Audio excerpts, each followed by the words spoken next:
पुण्यातली एक महत्त्वाची बातमी पाहूया। पुण्यात तापमानाचा पारा घसरलाय। तापमान 9.9 अंश सेल्सिअसवर गेलंय। अशा थंडीत पुणेकर चहाचा आस्वाद घेत राज्याच्या राजकारणावरती चर्चा करताना दिसतायत। मुख्यमंत्री कोण हवाय, कोण चांगला मुख्यमंत्री होईल या प्रश्नांची पुणेकरांनी अगदी बिनधास्त उत्तरं दिली आहेत। त्यांच्याशी संवाद साधलाय आमच्या प्रतिनिधींनी। सकाळी सकाळीच पुणेकर गरम गरम चहाचा आस्वाद घेताना दिसतायत, कारण पुण्यात 9.9 अंशावर तापमान गेले।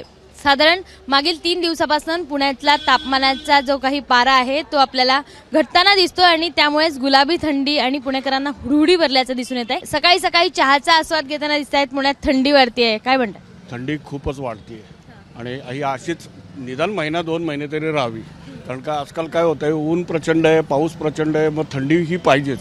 थंडीशिवाय मजा नाही, म्हणजे चहाला तरी शिंदेच राहावेत असं वाटतं, परंतु एकंदरीत वारे बघितले तर बीजेपीला सीट जास्त मिळाले आहेत, त्यामुळे देवेंद्र फडणवीस होण्याची शक्यता जास्त आहे। तर कोण असेल मुख्यमंत्री याचा? प्रत्येकांचा ऍस्पेक्ट वेगवेगळा आहे इथं। आता कोणी म्हणतात की फडणवीस होणार, कोणी म्हणतात की शिंदे होणार, कोणी म्हणतात की अजितदादा होतील।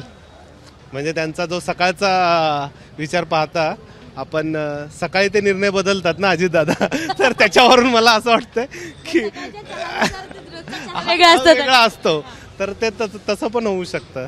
असं वाटतं की फडणवीस होतील, त्यांची मेजॉरिटी आहे आता, पण सांगता येत नाही, कारण राजकारण महाराष्ट्राचं आता सध्या तेच बदलू शकतं। पहाटे बरोबर आहे, पहाटे बदलू शकतं, पण म्हणजे मेजॉरिटीनुसार तर दावेदार ते आहेत।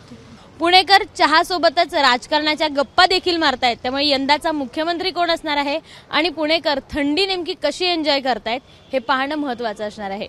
कॅमेरामन अमोल गवाळेसह शिवानी पांढरे, एबीपी माझा, पुणे। एबीपी माझा, उघडा डोळे बघा नीट।